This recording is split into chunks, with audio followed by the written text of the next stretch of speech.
All right, welcome back to episode 9 of the IBL Podcast. I'm your host, Pony RL, and I'm joined by EVXM. Hello, EVXM. How are you doing today? I am doing fantastic. Besides the fact that it is 2 a.m., I am ready to talk about IBL. Yeah, I use the word today very liberally. Appreciate you being here. It's Uh, all good. and I'm also joined by Kairos. Hello, Kairos. How are you doing today? Hello, hello, salutations. I'm doing quite well. I'm doing quite well. For me personally, it's 7:12 or 7:14 p.m. So I'm chilling, but it'll give me some dinner. Gonna have a nice little chat here, and yeah, it's ready. Hell yeah. Well, without further ado, this time we actually are recording this one pretty close to after week 8, so it's still fresh in our minds. So let's talk about it while it's still there.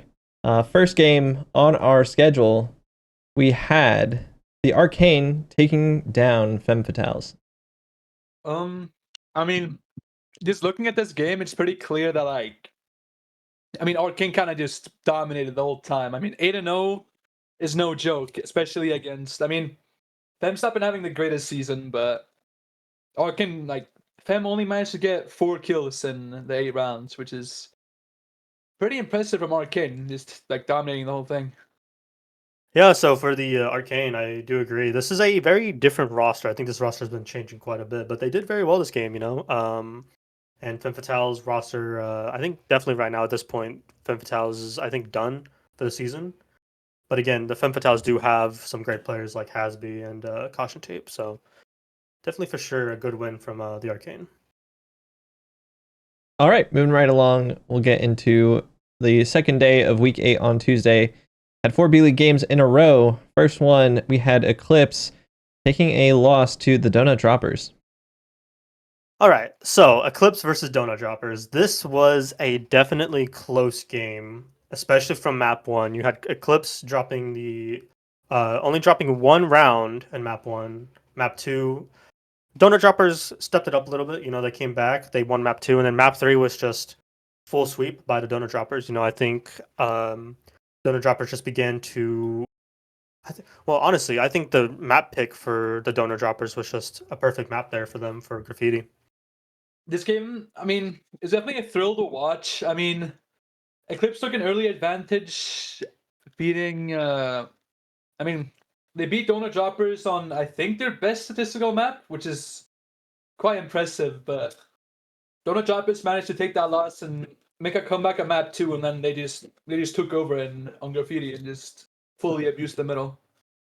If you take a look at the KDs, Eclipse have a lot better statistical kills, like KD and whatnot, the Donut Droppers, but they just got filled on, and that's how you win. So, very well played from them. And although they lost, Eclipse put up a good fight. So, very close game. Very close game. Yeah, for me, Not Cool has been like a really good mid-season pickup for Eclipse, putting up numbers on pretty much every game they play. Oh yeah, not cool. Top fragging 17 and 10. That is very impressive. And I also believe Not Cool has gone through kind of almost like a transition of a player. As back then, Not Cool used to be more of a utility player. Now it seems like we're seeing a lot more sword play from Not Cool. So very interesting to see. And that brings us to the second game on Tuesday. We had the Arcane Academy taking down Eternal Rising. All right, this this was one game. I didn't have the time to watch it, but just looking at the rounds, 2 round 7s, then a round 6. That is just taking a look at the KDs. Skullad going 18 and 8, which is just absurd. And Colosseum also going 18 and 10. Kato going 16 and 15, and then Vasi going 5 and 13. Just an all-out team performance. Over at ER, they're a lot more balanced all throughout. Wrecked by John top fragging going equal 13 and 13. It's just it shows that even though they won maps through fills, Arcane just managed to pull through. They won both of the last 3 rounds of the last 2 maps, which really shows you just locked in and took over. Yeah, so looking at this game, both these teams you can tell really wanted this win. Because both these teams are even in the standings are pretty high up, this is actually a divisional game too. This puts Arcane Academy at 13-1 after everything currently, and Eternal Rising 9-3, slowly catching up to them. But again, this was a divisional game, so very good from both teams. Of course, both of them wanted that top spot, but right now Arcane Academy do have that decider at the moment. Yeah, for me, Wrecked by John has been having like a quietly really good season, being the top frag on what is probably the second best B League team at the moment. I don't think he's someone who's on a lot of people's radars as that type of player, but it's been really, really cool to see him pull that off this season. I think in general, with this Eternal Rising team, it is very much a different team from what we've seen. A lot of players coming back that haven't played too much, and a lot of players that are kind of new, especially for Burb, Lufui. I think even Idiotic Ning, this might be their first season as well. Just a lot of all-around players that are trying to come into the league kind of fresh, and then honestly coming in and showing some great things, All right, then we will move right along. Impulse getting a good win against the Thunder. So, Thunder Impulse. This game was honestly a lot closer than I expected. I think Joshka here stepped up incredibly. I think this was actually Joshka's first game to the Thunder, if I'm correct. If I'm wrong, I'm sorry. But Thunder, Joshka coming in, dropping 15-8, even though they lost, having a fantastic debut for this team, and honestly helping out where a lot of areas this team needed. Impulse coming in, taking map 3 pretty flawlessly. In terms of just getting a lot of fills, and also just having Cup and Kanza almost just kind of run it down, Kanza dropping at least 5 to 7 kills in this one round alone in 4 rounds, even when they get fills. So hey, there you go. No, yeah, Impulse definitely they really took over on map 3. I mean, Graffiti is like the filler map, so if a team isn't ready to counter metal, it's just not going to turn out that well. I mean, Impulse kind of proved it. They have a lot more experience all throughout IBL. I mean, looking at Thunder, they have I think 3 or 2 rookies. I'm not really sure if Josh is a rookie or not. I honestly don't remember, but anyways. Josh is from Street Sharks. Oh, he's played since then? Yeah. Oh wow. I'm tapped out. All right. Anyways, yeah, I mean, Thunder is still putting up a good fight, managing to I mean, both teams actually traded their maps, so that is quite funny. But in the end, Impulse managed to just win the decider, and yeah, Cup, Pizza, and Content all just providing insane work on the kills, and Ender Pro, who I think is our healer, probably played a big role in Impulse that he doesn't show on the stat sheet. All right, next game on our schedule, we had the second game of the day for both the Donut Droppers and the Arcane Academy. Arcane Academy came out on top. All right. Yeah, this is also a really interesting game. I mean, first 2 maps were pretty one-sided towards both teams. I mean, Donut Droppers winning their map in 6, and Arcane winning their map in 5. When the Arcane managing to just pull off Courtyard in 6, which I think was the first time Donut Droppers played Courtyard, but I could be wrong on that. I mean, just looking at the stats, Kel Awesome with an insane 17-6. Skolat also going 15-10, so those two just providing insane effort. And then Pigus Vibing going 14-11 over on Donut Droppers, being the only one to crack 10 kills. And I mean, just looking at both maps, Arcane Academy just kind of just dominated all throughout. Even though they lost map 1, which was Spaceship, they managed to just pull it back in the other 2. So yeah, no, I think Arcane Academy here, they've had a pretty good amount of games recently that have been really close. I think a lot of teams are trying to take this team to the very end. However, Arcane Academy just coming out on top every time almost, it seems. I think Arcane Academy right now are sitting at quite a lot of map 3s. And of course, you just see Awesome, 17-6. This is a rookie. I understand that Awesome one of the best players. Okay, sure. But again, IBL, it's a different space. But Kel Awesome comes in 17-6. You know, you can't deny that fact. You know, and you also just can't deny the fact that Arcane Academy in general have just been performing really well. You have to look at the other players too: Skolad, Kugato, Vasi, Grudge, Talsi. You know, everybody playing their part. You know, and that's what helps decide the fact that Arcane Academy just took map 3 there. All right, then we get one A-League game to cap off Tuesday. We had Everstrong Donut Kingdom taking a good win against a resurgent Arcane.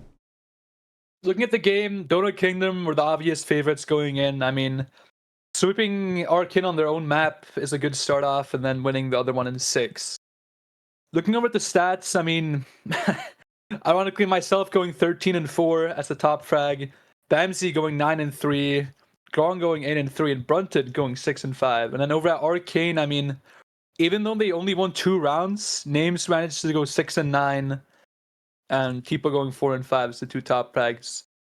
And just looking over at the rounds in general, I mean, on Graffiti, surprisingly there was no fills. I mean, it was just kind of all out aggression. And then on Trenches, it was just, I mean, can't just how any Trenches play out. And yeah, Donut Kingdom won quite convincingly over it in the end. You know, I do believe this was I don't know name's first game for the Arcane, if I'm not mistaken. It was. Um, It was, I think. I'm pretty confident. You know, but even then, even so, you know, Donut Kingdom looking very strong. We've known this team would be very strong, continue to become very strong. You know, Bamsey coming from the B League this season, you know, and just dropping some good numbers. Even then, the entire team this game, you know, barely dropping very many deaths there compared to the Arcane, and just had a lot of domination in this game. You know, so there's not a lot the Arcane can do, especially when the Arcane roster has been kind of switching quite a lot. So you have to wonder, you know, what changes do you have to make? How's it going to feel with a new player on the team? You know, where's that chemistry going to be at? Just a lot of deciding factors, and I think the Donut Kingdom just took advantage of that. All right, moving over to Wednesday. Had 5 games there. Started it off with Lotus dropping once again, this time to the Tavern. Oh, Lotus. This team has been changing quite a bit. We've seen a lot of players come and go with this team. But at the end of the day, the Tavern take this by map 2 with a flawless on map 2. And Lotus do get 2 rounds at the beginning. It looks strong in map 1, but the Tavern just coming in, taking the last 4 rounds, and taking the game, you know. And Floofy Flame going 13-3. Great stat line, and the rest of the team as well doing just very well. You know, each person, again, playing their part. But you can't deny the fact that Skate, 11-7. Not too shabby by Skate. Yeah, no. I think Tavern's been an underrated team for a while now. I mean, the Floofy suspension early on kind of hindered them and caused them to lose a few games, but ever since they traded for Mind Lover, I mean, I've always seen them as like a strong team. And now that Floofy's back, I mean, winning their first game with him back, I think? I could be wrong, but I'm pretty sure this is his first game back. And I mean, in convincing fashion too. Only using 2 rounds to Lotus on their map pick, which was Courtyard. And yeah, as mentioned earlier, Floofy kind of just dominated the whole game, going 13-3. And on Watermill, I mean, Tavern just took control, filling some of the rounds and just kind of wiping Lotus. But yeah. Then the next game on our schedule, we had Sugar Rush getting a good win against Thunder. All right. This was a very, very interesting game. Although it's not very long, I mean, Thunder has looked really strong towards this late end of the season after picking up Joshka. So, I mean, Sugar Rush has just been let me actually double check the standings. They've been doing really well though. Yeah, Sugar Rush 8-5 as of right now. I mean, Perhex dropping 13-2, and then Avalon Bark also going 7-2. I mean, it's just dominant. And then over at Thunder, Josh managed to go 11-7, and he's by far the top frag of Thunder. I mean, Josh has just been having an insane season just individually after being signed towards the end of the deadline. And yeah, Sugar Rush won quite convincingly. I think the great thing about Sugar Rush as a team is this entire organization has been known for quite good VOD watching, especially the B League with Valoof there, Brazil, everybody kind of pitching in, doing their part. I think Sugar Rush has definitely made quite a lot of upsets in the league so far for the B League, and I'm quite excited to see what they do continuing on throughout the season. And I believe they are locked essentially for playoffs as well. Correct me if I'm wrong, but yeah, going to be very interesting to see what they do. I actually checked that right now. Sugar Rush is, I mean, they're tied right now for the division lead with Impulse, but I'm pretty sure, they're actually exactly tied. I don't know if they've played each other yet, but if they have, whoever's a tiebreaker is looking to make playoffs. Even then, they have a spot, even if they're not the division leader. So it's safe to say Sugar Rush is probably going to make playoffs. I believe so, but you got to remember there's Mousetrap as well at 7-4, so we can see possibly Mousetrap take over that division spot as well. Yeah, actually, I didn't see Mousetrap was in that division either. So I mean, all three teams are in playoffs, so that is quite a strong division right there from Alpine. Then the next game on our schedule, we had Nova getting a win against the quickly falling Divine Rising. All right, Nova versus Divine Rising. So I believe with this Divine Rising roster, they have gone through quite a bit of changes. They have now 2 new owners as well, Fawn Aardvark and Fariz. But honestly, the effort and work put into this game, they did very well. This was also, I didn't even see it on the sheet, Kilku, and as well, going 16-11 for Divine Rising. And you had Tor, the top spot for the other team, going 14-11 for Nova, but Nova taking this game by map 3. But Divine Rising put in quite a bit of effort the first 2 maps, but Nova just third map, it seemed like Nova finally found themselves and took it as a sweep. I mean, yeah, Nova's been looking a bit shaky this season, especially coming off back-to-back finals appearances. I mean, Divine Rising's been looking just like as a mess ever since they traded away Apple, but managing to bring the defending champions to a map 3, even though they lost, getting like 2 round 7s is very impressive. Especially considering like they were far outmatched on just like experience and everything like that. Looking over at the stats, I mean, Kilku, who I'm pretty sure was a free agent right before this game, going 16-11 is very impressive. And then Fawn Aardvark also going 11-13. JFig top ranking on Nova going 14-11. And JFig going 13-13. And Pumpkin Patch was just Nova looked a bit shaky, especially during the end of Slay, but they managed to lock in and when they won Slay, they just didn't stop. I mean, getting a fill on round 1 of Pumpkin Patch and then just dominating, which is to be expected of the defending champions. Yeah, this game, in my opinion, is a little bit of a worrying sign for Nova. Their division, you have to remember, has Close Combat that just picked up X-Apple. And at the time of recording, Nova is 7-7, while Close Combat is 6-5. So Close Combat has 3 games behind on Nova, and so it seems like only one team from the Arid division is really going to have a shot at making playoffs. So Nova from here on out has to be perfect, and I think that they would have liked to see a cleaner win against Divine Rising. Anyway, next game on our schedule, we had Eternal Rising, as always, getting a win against the Sirens. I mean, just from the start, Sirens has always not been the greatest team, and just another 8-0. It has to be rough. Has to be top ranking 3-8, and then over at over at Eternal Rising, Jolly Skill going 12-1. Which is an insane stat line. This is just another dominant game from ER. They've been looking really good this season, especially with the rookie Lifui. He's been having a good year. So this is honest. I think everyone expected this to happen, especially going into it. Sirens with quite a rough start to the season, quite a rough time throughout the entire season, to be honest with you. But however, Sirens are having fun playing the games. They brought in Sodorami halfway through the season, as well as, I believe, Gorgon, if I'm not mistaken.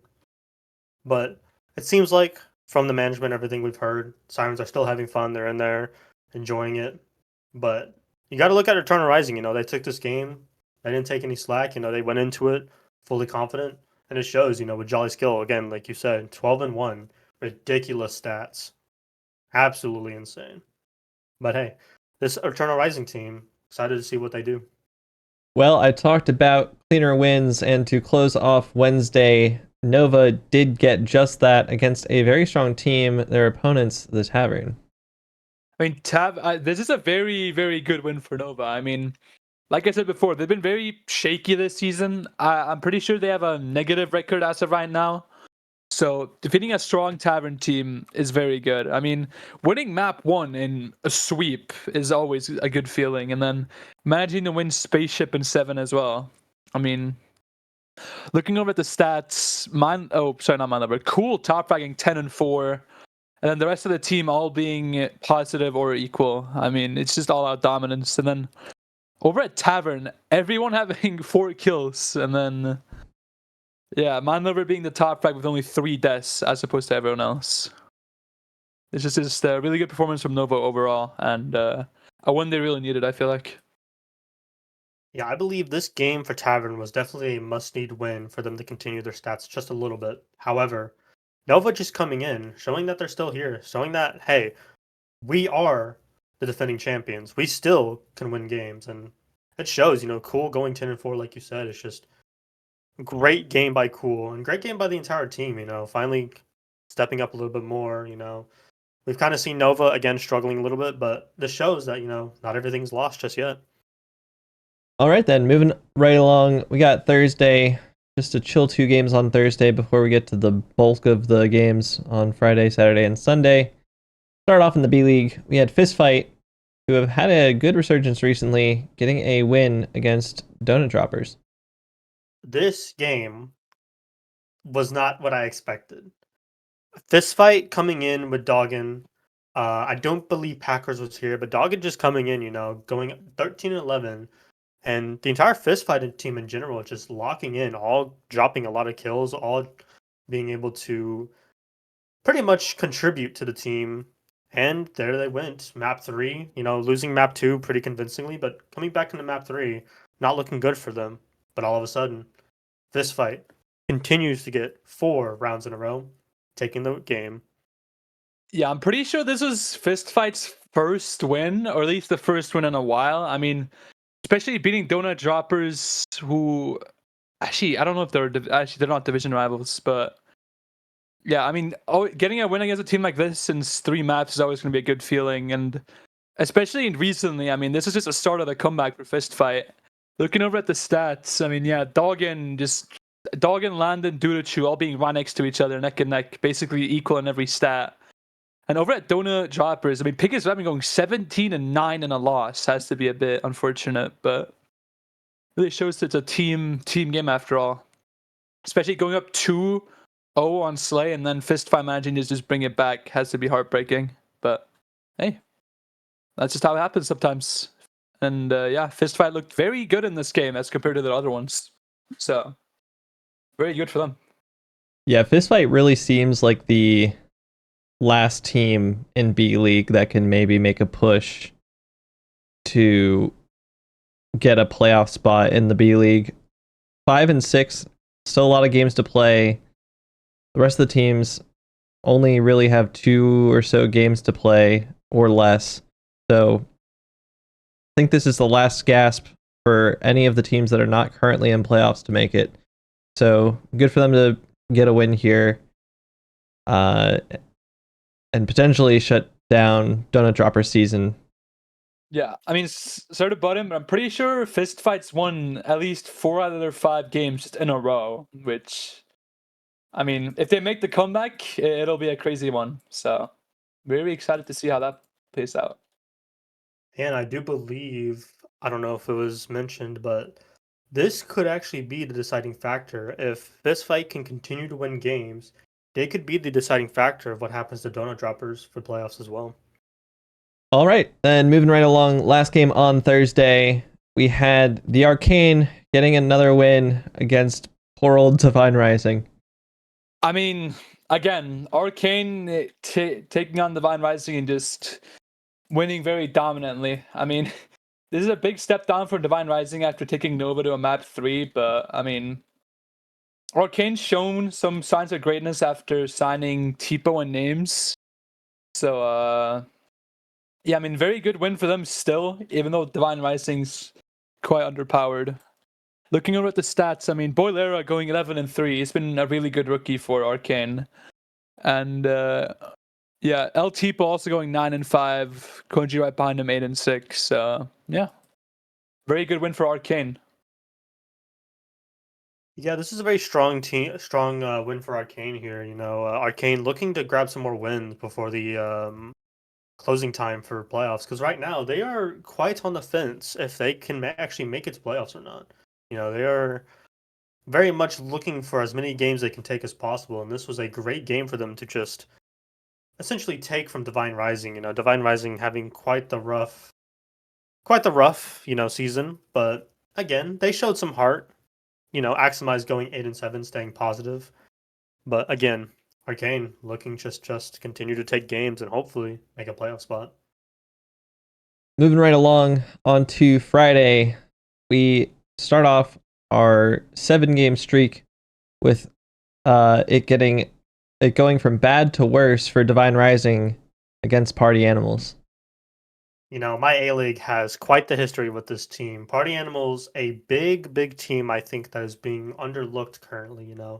This team has a lot of heart, and this team has a lot of strategies, and they will VOD review you until the links end.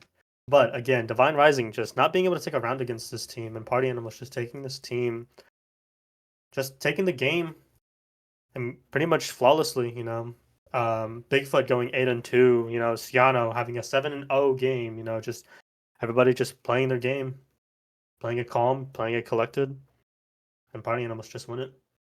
Mm. Yeah, again, I mean, this has to be tough for Divine Rising. I mean, going up against Party Animals, it's been loaded recently. I mean, I think this is the first season Neon, Ciano, and Ziz are all up in A-League, all coming off the championship win from Night Vision. I mean, they've all been showing off great, especially Ciano. He's been a really good pickup for them. And I mean, although Divine Rising is not that great of a team, this is still a really important win for them. And they're really showing that, like, they're the team, Like, people should be afraid of them. So, very good to see. Very good performance. Next game on our schedule, we move down to the B League, where Thunder takes another loss, this time Hang plus 10, the victors. Yeah, I mean, again, Thunder did look very strong before this string of games. I mean, they're still not a bad team by any means, but Hang plus 10 just pulling off a win in nine rounds is very impressive. I mean, looking over at the stats, Yita's having an insane 10-3, and then D95 right behind him with 7-5. So, Galaxy also having a 1v3 ace, which I just saw on the thing now, which is kind of funny. That's my go right there. And yeah, very dominant win against a good team. So Hang plus 10, they've really been going off this late into the season. I mean, they still haven't played a lot of their games because I'm pretty sure they had some issues early on, but yeah, still really good win for them.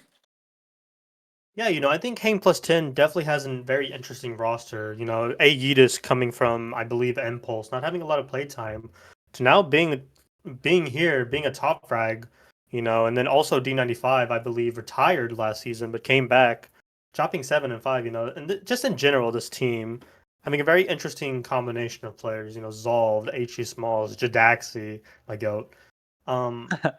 But you got to give it to this team. They're making it work. They're playing their games. They had a little bit of a rough start, but they're going through it. And I definitely believe they can definitely make a push for playoffs. I just have to shout out the Galaxy Ace real quick. That clip is legendary. Beautiful. Galaxy's the MVP in our hearts. The GOAT. Next on our schedule, we have another Femme Fatales lost. This time, Nova taking a win. I mean, again, what can you really expect? I mean, Nova getting an 8-0 win against Femme, who've been very shaky all throughout the season. I mean, having 2 B-League call-ups as well. This is, I mean, just pure dominance from Nova. But I mean, it's not a shocker to most people. Looking over at the stats, I mean, Tor and JFig having insane games, going 13-1 and 12-1. I mean, like, there's not much you can even do about that. That's just an insane stat line. And then, yeah, all of Femme Fatale's going 2-8, except for Gecko and 1-7. I mean, just pure dominance from Nova, but that's what you expect from the defending champions. Yeah, I agree. I don't have really much to say other than the fact that I do believe this game for Femme Fatales is the very last one we will see for the season. Them Most likely, yeah. Them deciding to forfeit the rest of their matches, which is fine. It happens. But at the end of the day, they continue to play throughout most of the season. You got to give credit to them. But again, Nova coming in, just having a great game. There's nothing else I can really say other than that. Going to be real awkward on Saturday and Sunday when we have 2 more Femme Fatales games to get through. Oh, oops. No worries. Moving right along.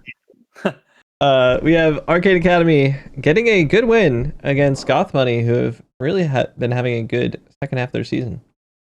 Goth Money.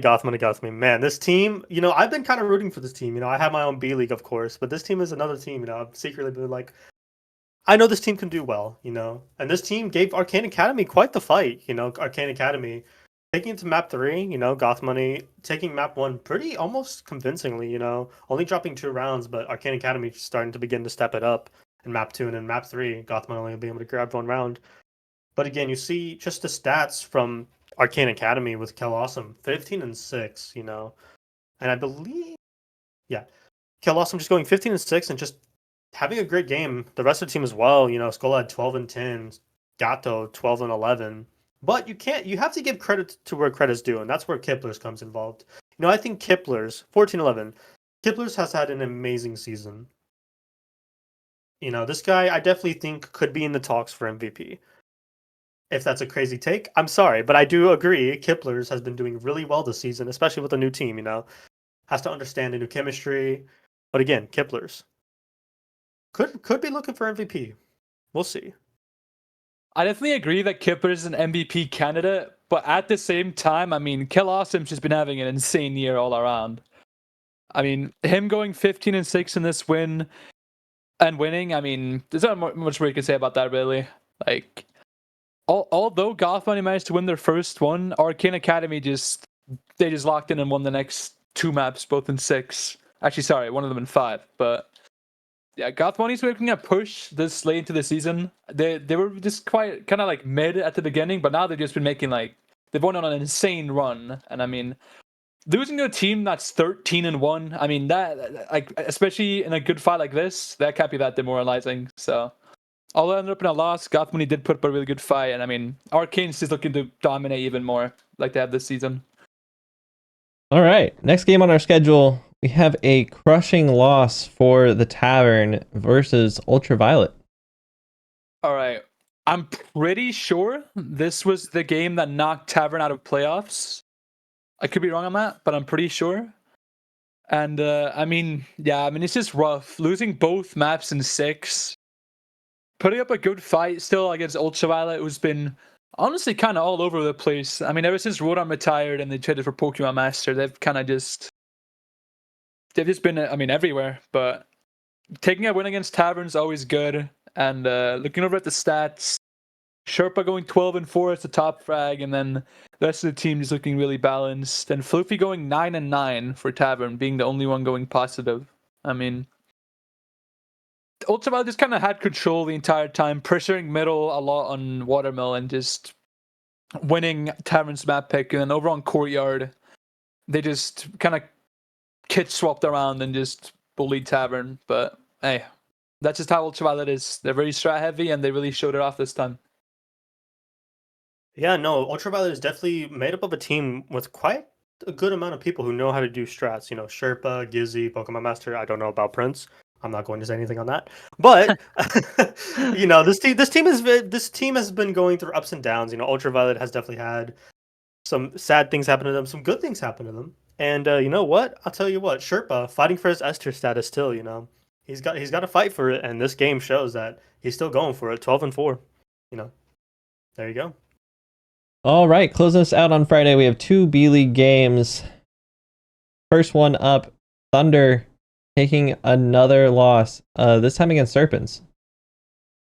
Starting us off, Serpens coming in, kind of having a little bit of a interesting season as well, ups and downs, but did take the win against Thunder, which I do believe has made Thunder in quite the predicament with their placement currently for playoffs. I don't believe they're in contention anymore for playoffs, but hey, this is a very good game from Serpens, even though Serpens as well is kind of struggling for the playoff spot. They decided, hey, you know what, let's just take out another team. And that is exactly what they did. But at the end of the day, you can't deny the fact that you had Serpens with Gort as the top frag, 11-4, and Skyores as well, actually, with 11-5. I mean, yeah, Serpens having their first game without Sporky, who was their top frag throughout. Actually, I don't know if Sporky was on their team last season, but I mean, he was having an insane year on Serpens before he got waived. I mean, managing to beat Thunder with their new free agent Lime 9 is very good for them. I mean, taking in a very minimal amount of rounds as well. I mean, Gore has been proven to be a really good rookie. I'm pretty sure he's a rookie. And then Sky Oreos is also having a really good game. Like, beating a team like Thunder, especially this late into the season, has to be a morale boost for Serpents. Really shows that even without Sparky, they can still pull shit off. So, yeah. Very good for them. All right, last game on Friday, we had Fistfight with yet another good win against a strong Mousetrap. I mean, this was just a shocker, I'm going to be honest. I mean, Fistfight, managing to win managing their map pick in 7, and then getting swept, and then beating Mousetrap out on Spaceship in 6 is just impressive. I mean, Landon Legends is going 13-10, going back to his former Season 2 glory. I mean, really shows that he still got it. And then over on Mousetrap, Keish Sweaty going 19-6, which is absolutely diabolical, especially in a loss. I mean, that has to just be gut-wrenching, but at the end of the day, I mean, hey, it's a team game, so really shows that anything can happen. And Fistfight looking really strong. Even though they got swept on Watermill, managed to pull back and beating them out anyway. I mean, that is just impressive. Yeah, very rough loss for Mousetrap, I believe, because again, this team for Mousetrap is very strong. But this fight coming in, they win the first map. The map 2, they lose, but it doesn't stop them at all. They come into map 3, they come in with different strategies. End up getting 2 fill rounds, I believe, and I think that's what decided that last map. Because it was back and forth. But again, Key Sweaty, what a player, man. Playing his heart out, but again, at the end of the day, Fistfight just took it with fills. Man. no comment on this game. Speaking of no comment on this game, we start off Saturday with Impact getting a good win against Rat Tactics. This game was very interesting all throughout. I mean, map 1, Impact winning 3 in a row, and then Rat bringing it back, and then Impact barely managing to close it out in the last round. I mean, we had 2 different aces on the first map from Impact side. Sentinel getting one on the first round, and then Yam getting one on the last one. I mean, Impact's just been dominating the whole season, only losing 2 Syndicate, and I think that's their only map losses as well. Which, I mean, they've just been looking dominant, and beating a team like Rat, who I think is in their division, I mean, it's just really good to secure the playoff spot. So, all-out dominant performance from Sentinel and Yam. I mean, 16-6 and 14-7 is just very impressive. So, yeah, a really good win for Impact. Yeah, no, I will say, with the roster of Rat Tactics, they've gone up and down. They've had players leave, players come, players get banned. But Rat Tactics still keeping it together. They've continued to play games. Like you said with Map 1, they almost came back.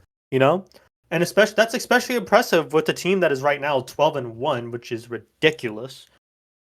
But again, Rat Tactics having a little bit of a rough start in Map 1, and in Map 2, just Impact coming in, taking it.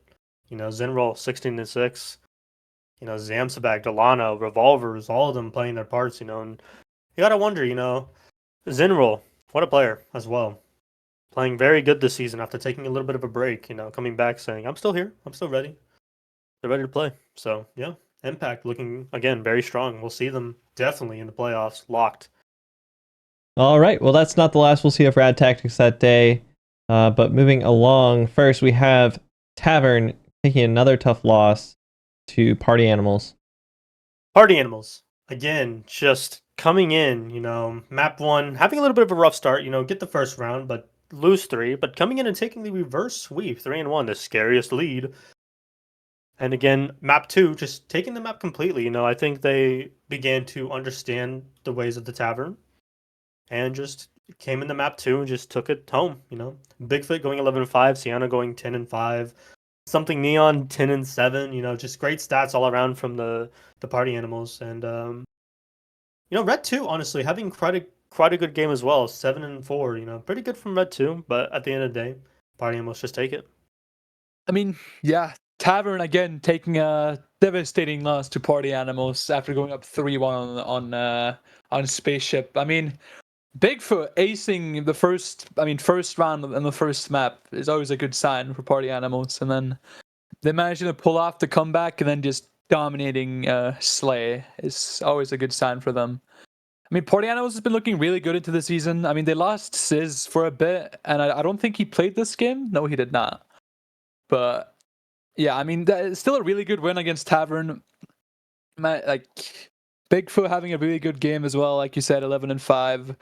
Shiano and Neon also right behind them. Like, it's just a team effort, and then obviously Bigfoot having that ace just puts him over the edge. So, very good win for Party Animals. Then the next game on our schedule, we had Lotus getting a rare win against Femme Fatales.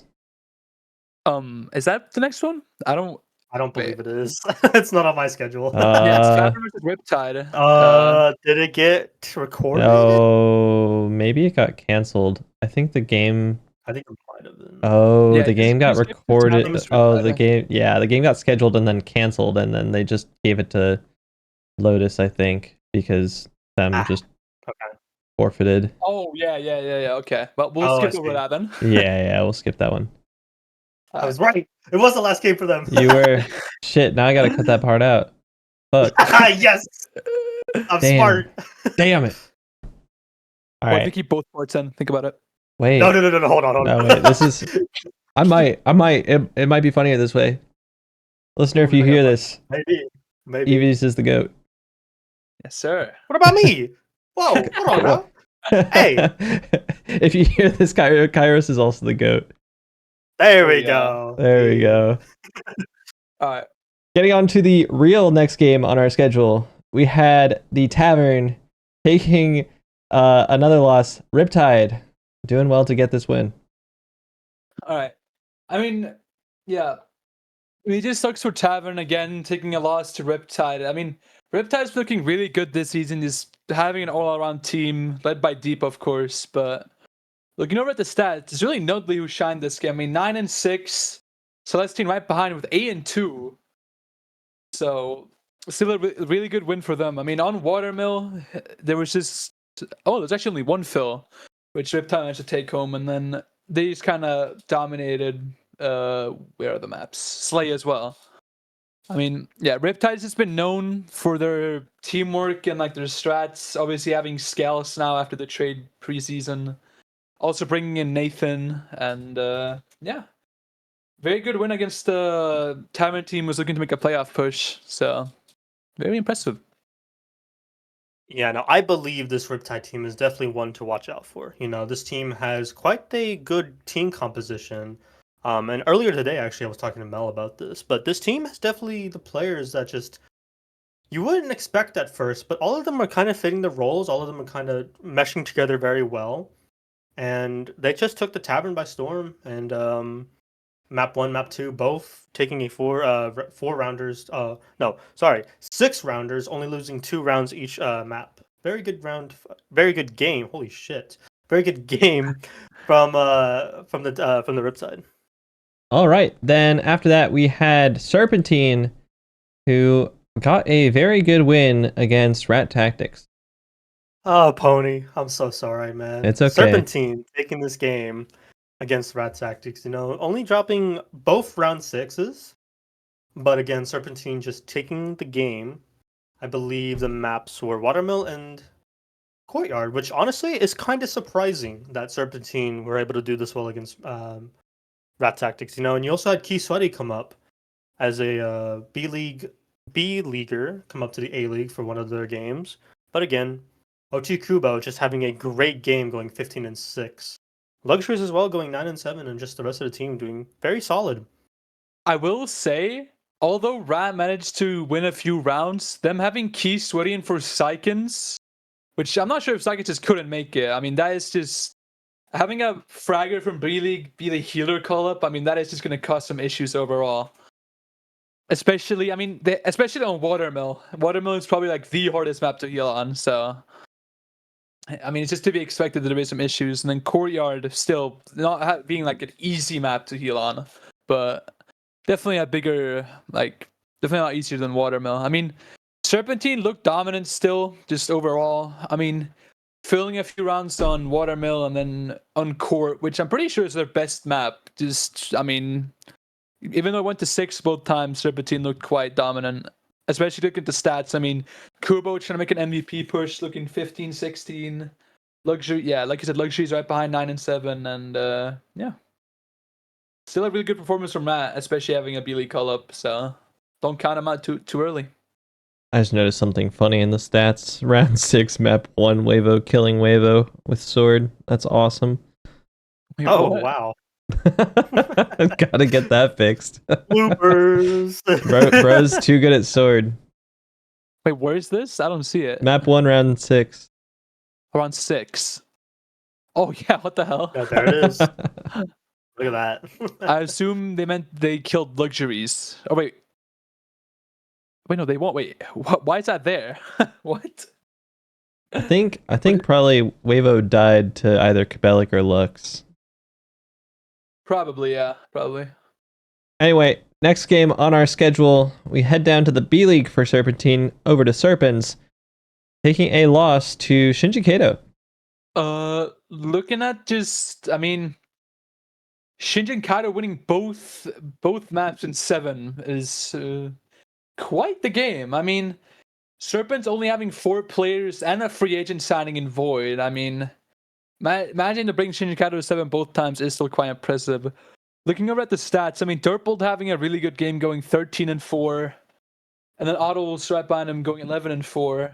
Over at Serpents, Sky Oreos being the shining light with 10-11, but still wasn't enough. But still a decent performance for having a free agent signing. So props to Serpents, but Shinjikeito looking very dominant. Oh man, this game, my heart rate wasn't fun. Shinjikeito, this team is definitely very close to me. A lot of these people I've been teamed with before. A lot of my friends, And let me just say, Dirtbolt 13-4, Autos 11-4. Great game from them, and just everybody in general. Everybody played their part.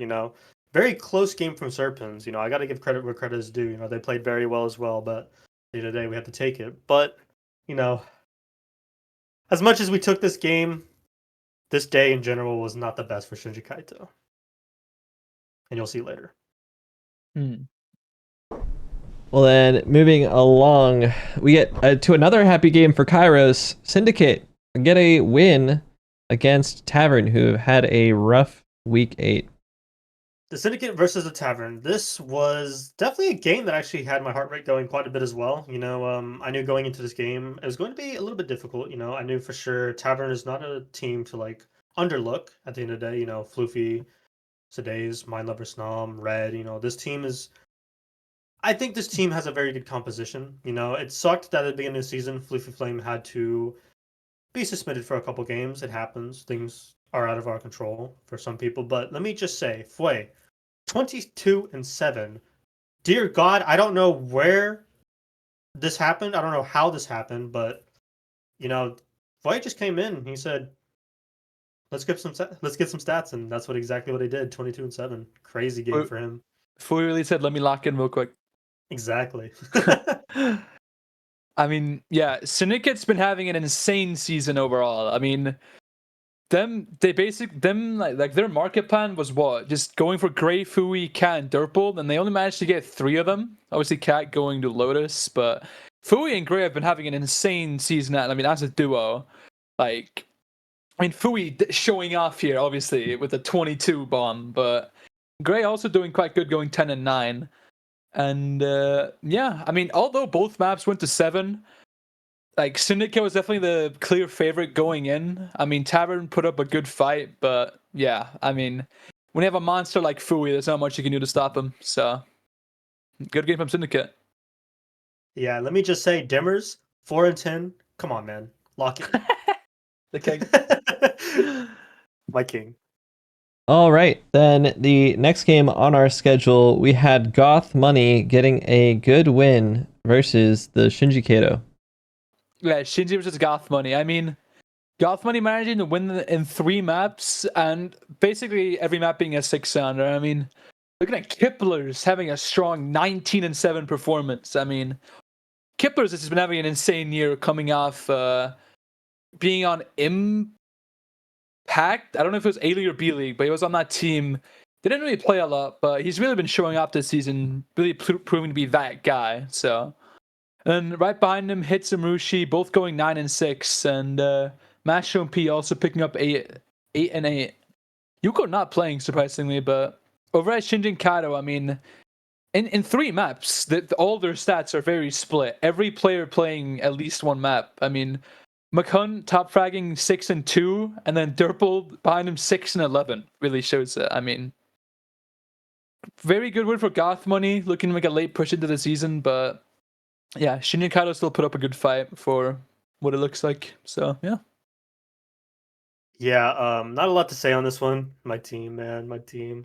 But tough loss for Shinjikeito. You know, this is what I was talking about when I said the day would eventually become a little bit more worse for wear. You know, this game actually was one of the big deciders whether or not this team could make a full big playoff push. And pretty tough loss, you know. Taking it to map 3, you know, Watermill, great Watermill performance, you know. MC playing only 1 map, 6 and 2, you know.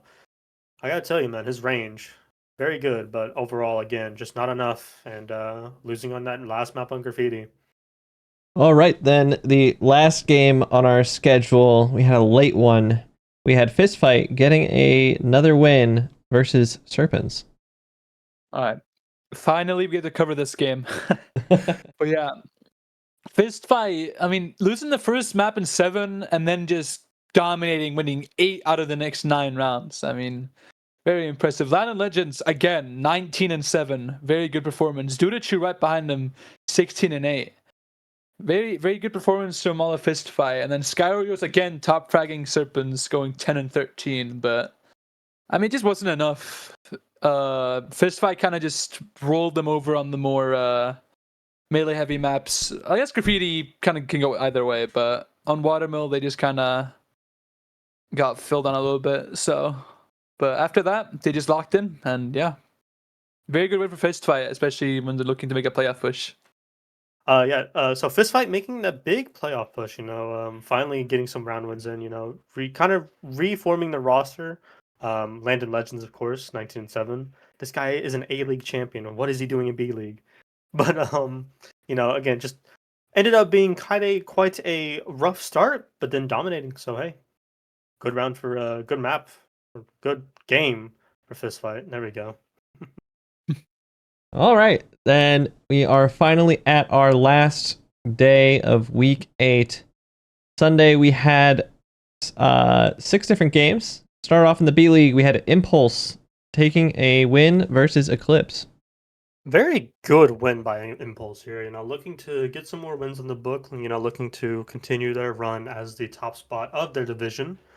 And honestly, Eclipse looking a little bit stronger with the new roster, but again, Impulse not really giving too much into that thought, and you know, taking map 1 flawlessly and only dropping 2 rounds in the second map. Just overall a very good game for them, and Kanzan at the top spot going 10 and 6. I mean, yeah, Impulse, I mean, taking a very strong win against Eclipse. I mean, looking over at Eclipse, they didn't have their full roster. I mean, they signed Veth, who's obviously a good player still, but might have some chemistry issues, so very unfortunate. I mean, Impulse also missing out on. I actually don't remember who's on Cup. the roster. I'm actually forgetting. Cup, yeah, okay, yeah, this is Cup. Cup, who I'm pretty sure is their top frag, so they're managing to win in 10 rounds still. It's very impressive. Especially looking at the stats. I mean, Kansa just, I mean, what can you expect from the previous A-League player? And then, yeah, Not Cool also having a good game even though they lost, so. Quiet but good win for Impulse, I must admit. Then the next game on our schedule, we had Shot Glass getting a win versus the Sirens. All right. I mean, again, Shot Glass having a whole new roster after the mid-season trade when they traded away Doggins and Packers, but beating Sirens in 10 rounds still, I mean, very good for them. I follow going 11-2, which I'm pretty sure is a mid-season signing from them. So yeah, Oxion and Tan also going 6-1, so very good all-around performance. Over in Sirens, I mean, another loss of them, which is very unfortunate. Axob top fragging, going 4-7 as a free agent signing. I mean, yeah, it's just unfortunate for Sirens, and they lose another game. So Shot Glass, what an interesting season for them. You know, this team has definitely had their really good games. You know, they've had their really tragic games, but you know, taking this game pretty convincingly against the Sirens. You know, Sirens, of course, having a free agent at the time, but still giving Shot Glass quite a good fight. But Shot Glass taking the win. You know, in 2 maps, only dropping 2 rounds. So hey, there you go. Yeah, these two teams not much to play for at this point in the season, but I have seen Eiffelol in like CBB and stuff like that, and they are I'm gonna put them as certified crazy. They are definitely a B League at least level talent. No, for sure. All right, moving right along, we had Eclipse turning things around after this rough week, taking a win versus the Shinjikeito. Guys, you want to take this one? Yeah, I'll take this one. I'll take it for the team. Man, Alright. this game, this was the decider for the Shinjikeito this season. You know, they've given a lot of practice into it. You know, this roster is very different. You know, bringing back John Dice, bringing back Oddles. You know, Dirtbold being new to the Syndicate finally after so long. I thought it was going to happen sooner, but at the end of the day, you know, wasn't enough against this Eclipse team, which.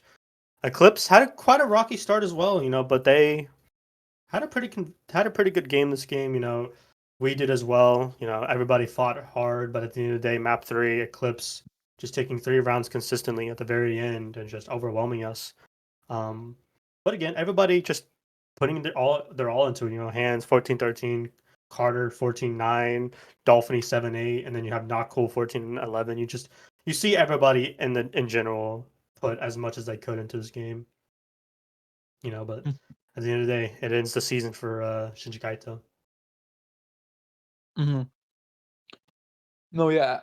Shinjikeito, I mean, losing their own map pick in 7 must be quite devastating, but they managed to bring it back, beating Eclipse on the Eclipse. Eclipse on their own map in 5, but unfortunately not managing to finish it out. And I mean, this is a really good win for Eclipse, who've been kind of shaky all throughout the season, especially losing both HV and Tyler, who I'd argue were their 2 best players midway through the season. So, very good win for them still. And then over at Shinjikeito, I mean, still putting up a good effort, but I mean, Hands 14-13, by far the best stat line on the team. I mean, it's rough, but not much you can do about it. So, good win for him. Oh my god, Eclipse. Yeah, very good win for them. Next on our schedule, our penultimate game, we had quite the upset for Ultraviolet taking a win against the Syndicate. This was a very interesting game. I went into this game thinking Syndicate was gonna kind of steamroll Ultraviolet as they've done every other team, but I mean, Ultraviolet just fully played into their strengths on Watermill. I mean, and Graffiti too. Like, they just filled almost every single round that they won against Syndicate. Like, they just played like on Watermill. They just played around middle, abusing their TNT, just kind of rolling Syndicate without even having to kill many of them. Looking over at the stats, I mean, Sherpa getting 9-5 still, and Eprin's right behind him, 8-6. Fui top fragging the game 9-4, and then Control 7-7. Gray having an off day going 0-7, especially. But I mean, hey, not much you can do when the other team's just filling on you the entire time. So yeah, Ultraviolet, really good win for them though, especially considering they're not been doing that great. Beating a team like Syndicate, who only had one loss prior to this, is very good. Yeah, no, I heard a lot from you, Prince, about this game.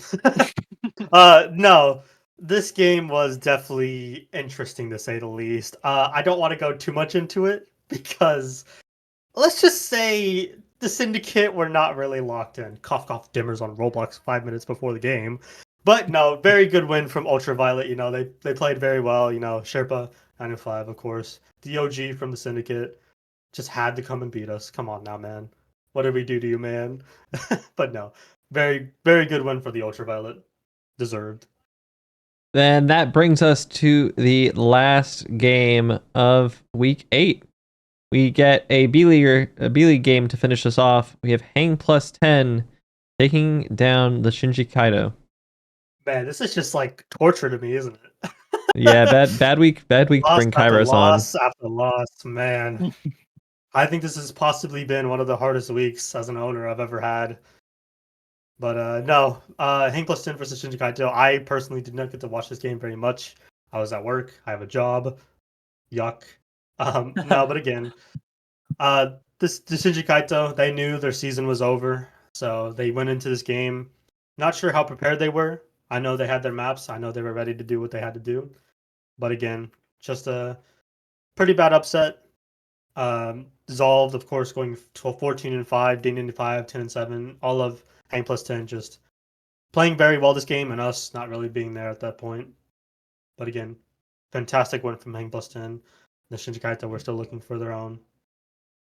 I will say, Solved going absolutely berserk in this game, having 2 aces on the first map. I mean, that is very impressive considering he's been kind of quiet this season after coming off stuffed but tough A-League last season, I think. So yeah, really good game for him, especially going 14-5. D95, no quiet either, going 10-7. I mean, being a team like Shinjikeito, who are out of playoffs, when you need to win every game, is still really good. Hang plus 10 have basically secured their playoff spot now, thanks to that. So they have Salt to thank for it. All right, well that'll do it for week 8. I was wondering if either of you had some big picture takeaways from week 8. I guess we can start with Kairos.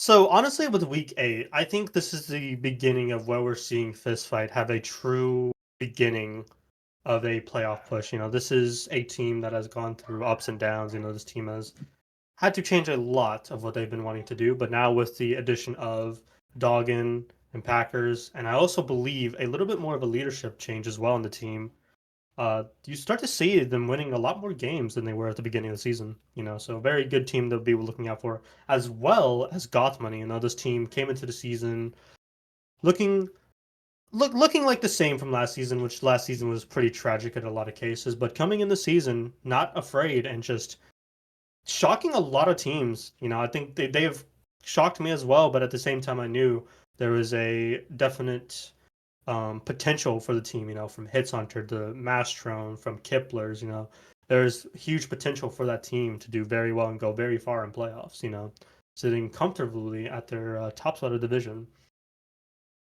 But other than that, I don't really have anything else to say other than the fact that I think we're beginning to see who everybody's going to be voting MVP for the B-League at least. And it's pretty convincing at the moment. Cough, cough, kill awesome. But yeah, it's going to be very interesting to see who we see for MVP very soon. All right, Evies, what you got? Since Kairos covered most of the B-League, I mean, I agree with most of the stuff you said. I'll mainly just be going over A-League in that case, but for sure. Honestly, I think right now that this week proved is that A-League is honestly up for grabs for, safe to say, every team that's in playoffs. I mean, Ultraviolet beating Syndicate, who defeated Impact, which is their only loss, who beat Donut Kingdom, which is their only loss. I mean, it really shows that A-League is very, very competitive in the state it is right now. And looking over at mainly looking at party animals who still have a lot of games to play. I'm very interested to see how they do. I mean, being in a division with Impact and Rat, they have to and Serpentine, actually, that is an insane division. Having to fight their way through all of that. I mean, I'm very excited to see how they do. I'm also looking at Serpentine. I mean, Kubo almost winning MVP last season and looking very strong stat-wise as of right now. I mean, I always try to keep their eyes out on that as well. So, honestly, I'm very much looking forward to the last week of A-League games because playoffs could be anyone's game right now. So, yeah, that's my takeaway. Yeah, for sure. And I'd actually like to add, if you don't mind, for the Arid division, that is going to be a very close whoever gets the top spot there. It is super close at the moment. That is true. Yeah, Nova, Close Combat, Arcane, all pretty much being tied. I mean, Close Combat have a lot of games to play still, and I think with the addition of Apple, they were probably looking more likely towards it. But hey, Nova's also there, so you can never count them out too early. And yeah, that's basically all I had to say. All right. Well, then, week 8 behind us. I was wondering if you could look at week 9, some of the scheduled games, see what games either of you are looking forward to, maybe just a game or two for our listeners to look out for. Do you want to go first or should I, Kairos? I want to go first because there is a game I'd like people to watch that has already happened, sadly. Oh. But Shinjikeito versus Donut Droppers. That was a game that Shinjikeito decided, you know what? Let's do something a little bit different. And I don't know. I don't know what happened. Quite chaotic, but it somehow worked. So if you haven't watched that already, it's a very good game, very funny game to watch. Yeah, very good game. Yeah, and, it was a interesting game to say the least. I mean, very traumatizing for me, I must say, but you know, it was very funny. I'll admit. I think the entire staff was there, though. Entire staff? Like y'all's entire staff was game staff now for that game. Oh yeah, I was casting it. Yeah. Oh my God. Safe to say that spaceship will last in my memory for a little bit, but it's all good. Like the Kraken, bro. But yeah, I mean, if I had to pick a game, it would probably be either Syndicate versus Serpentine or Syndicate versus Donut Kingdom. I mean, one of them I'm playing, so obviously I'm looking forward to that. But I'm looking forward to that Donut versus Syndicate. That's going to be a game because I feel like we've unironically started to make kind of like a rivalry between these two teams, you know? That is very true. I mean, last season it was very neck and neck, so. Oh, yeah. I mean, we went even in the postseason or in the regular season, and then obviously the playoff game was one hell of a game, so. That was a game. Yeah, it'll definitely be interesting to see. And I mean, this could be the game that decides who gets second seed. I mean, Syndicate had 3 losses as opposed to Donut Kingdom's 1, but still, if Syndicate picks up like a tiebreaker with both Impact and Donut Kingdom, they can definitely be looking to make a push for that top seed if they manage to, if the other teams manage to fall behind. So, a very important game. For me, there's quite a few games. I'm actually just going to rattle off a whole bunch because I think that there's quite a few that are going to be deciding what the playoff picture is going to look like for those last few playoff spots. Fistfight has two, I would say, very important games.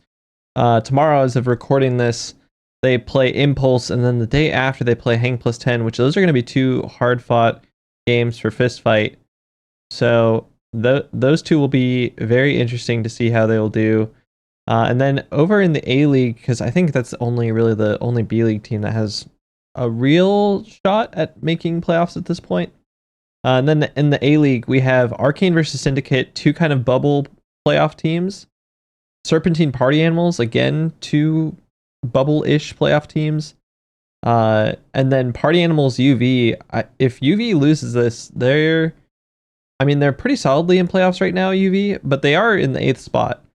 So, 8 and 5 looks really good. 8 and 6 starts to put things into question. So it'll be interesting to see how these games come out and define our sort of last week of IBL regular season. All right. Well, that'll do it here for us on the IBL podcast. Thank you, Kairos. Thank you, Eevees. You both have been great guests. Of course. It was an honor to be on here. I mean, this is a lot of fun, I must admit. Oh yeah, I get to put a couple jabs at ePrince. No, I love you, ePrince, my goat. All right. Thank you all for listening. We will see you back here next week. Next week? Maybe. Sometime. We'll see. At some point in the future.